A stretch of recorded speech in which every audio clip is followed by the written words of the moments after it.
Hi everyone. Welcome to another episode of Parent Like a Professional. We are going to talk today about reinforcement as part of our series of functions of behavior, and specifically how reinforcement plays a role in why our children continue to engage in behaviors that we like or behaviors that we don't like, and how important it is to identify that part of what we're doing. Thank you, Stephanie. So let's talk a little bit about what is reinforcement, right? And we talked a little bit about, or we're going to talk a little bit about what reinforcement is and how it's different from reward. I think we want to address, we had some questions and we were talking earlier about, what is a bribe and, what is a reward and how is it different from reinforcement? I thought it would just be good to talk about reinforcement. And like reinforcement is not necessarily synonymous with like reward, but you have negative, positive. What does that look like? Well, first of all, let's start off. What's the difference between reinforcement and reward? So maybe we'll get this clip in and you'll throw it in somewhere, but let's think about, what is reinforcement and what is reward and how are they similar, but how are they different? That's the big question. So does anybody want to take a stab at it?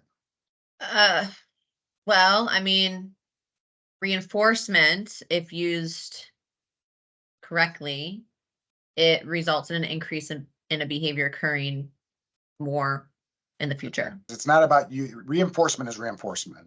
It's not whether you use it correctly or not. If there is reinforcement, then there is a change in the probability, which we say there's an increase in the probability of whatever was followed by reinforcement, whatever behavior was followed by reinforcement. There's an increase in the probability that it's going to happen at a higher probability, I should say, in the same or similar situation. With reward, it's a consequence of a behavior, but it doesn't mean it's going to change behavior. So, for example, let's use the same item that we call a reward and we call a reinforcer.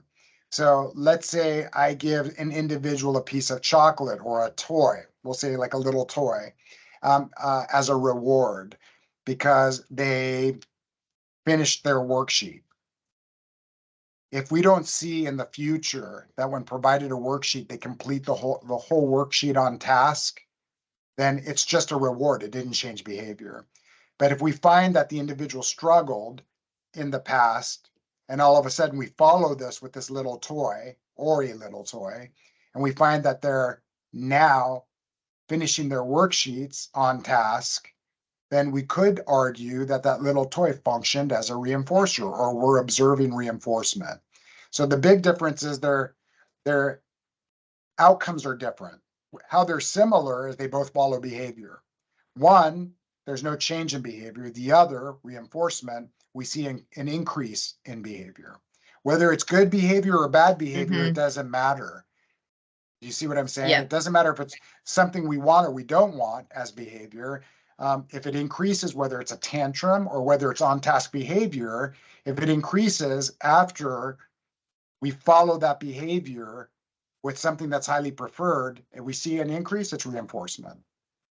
I have a question. Yeah. I have parents that we work with and like friend parents that will say, well, you're bribing your child by giving them an item after they do something. That's a bribe. Like, I'm going to bribe my kid with a cookie.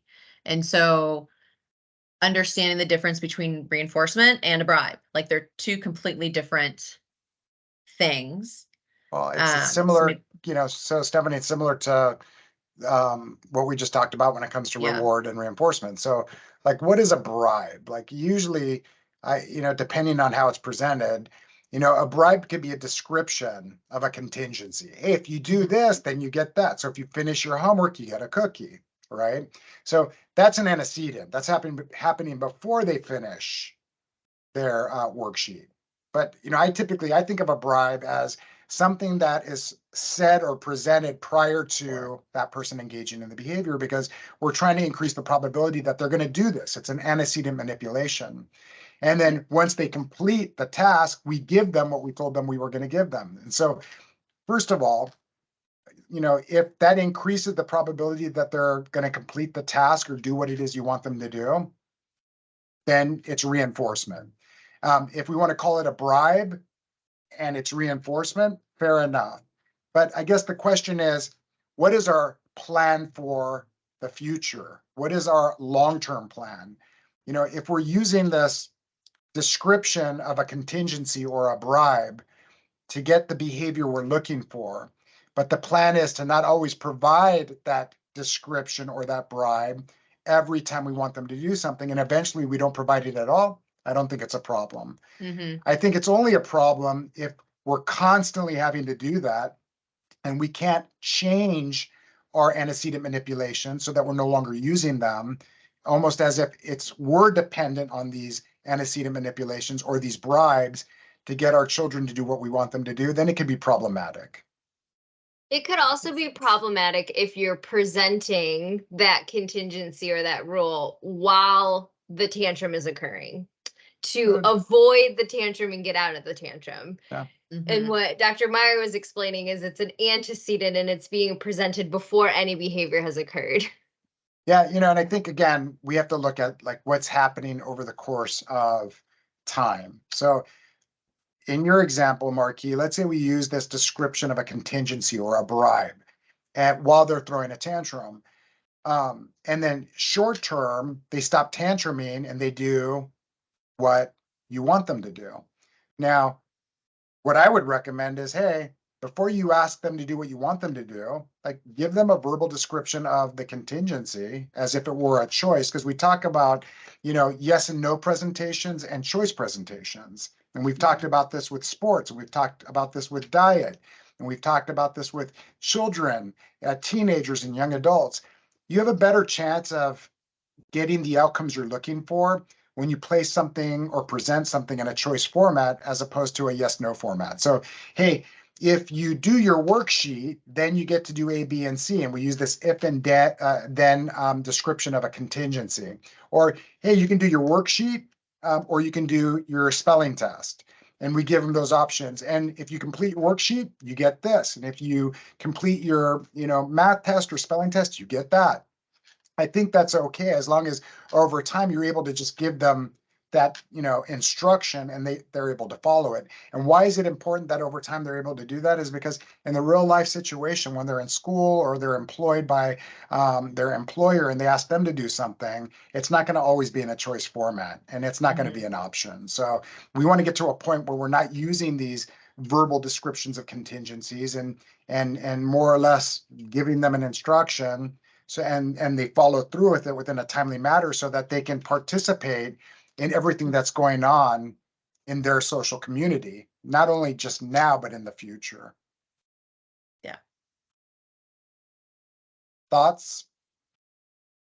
No, I think that's really good. I mean, I think there's confusion of what one is and when does it happen and how does one affect behavior versus the other. And and I think just understanding, like especially with reinforcement, like we're looking at a behavior change over time, like the probability of that behavior changing over time. With a reward, it could maybe happen if it's done the right way, and you can call it what you want as long as you're getting the change Sure. that you're expecting or that you want.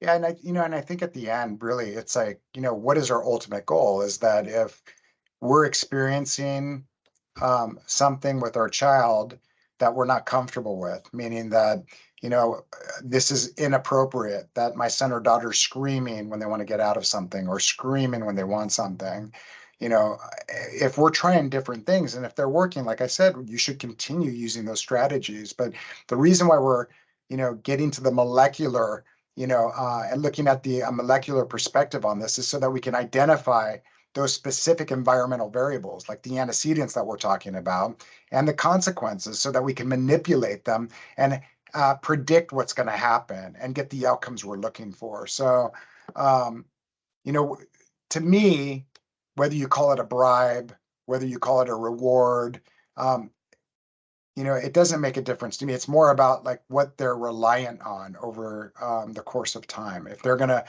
completely depend on, or you as a parent, you need to depend on providing these bribes or verbal contingencies then it can be problematic, and so you have to look at, okay, this strategy might be great short term, but what's our long-term plan? And how can we get to a point where we're coming up with strategies, antecedent manipulations that might be more effective, like providing choices. Monica, can you talk about how reinforcement can occur for behaviors that we don't want to see increasing and how difficult that can be as a parent to recognize? So you're talking about if you don't realize that you're reinforcing? Mhm. Okay, so I think this happens quite a bit with parents, because I think that they don't look at their attention sometimes as a huge reinforcer Mm. for kids, even though I think it is one of the most powerful things for most kids is to get their parents' attention. Especially nowadays, they're so busy, me definitely included, and so I forget sometimes like that is the actual motivation behind their behaviors.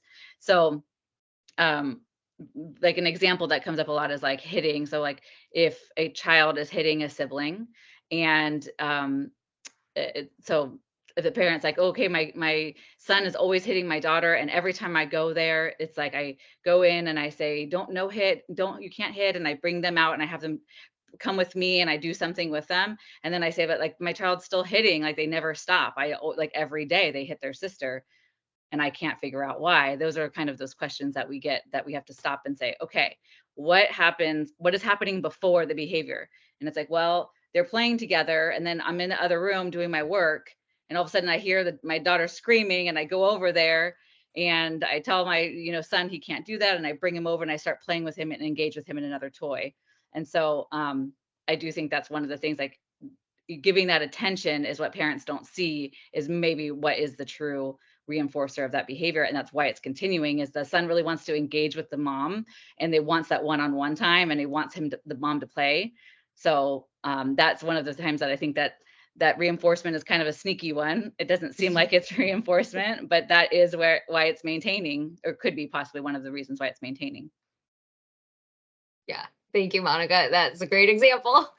Well, thank you everyone for joining us on another episode of Parent Like a Professional. If you have any questions about parenting, what you should be doing, you can always reach out to us on our social media and get that question to us, and we will try to answer that as quickly as we can. Take Thank care, you. everyone. Thank you.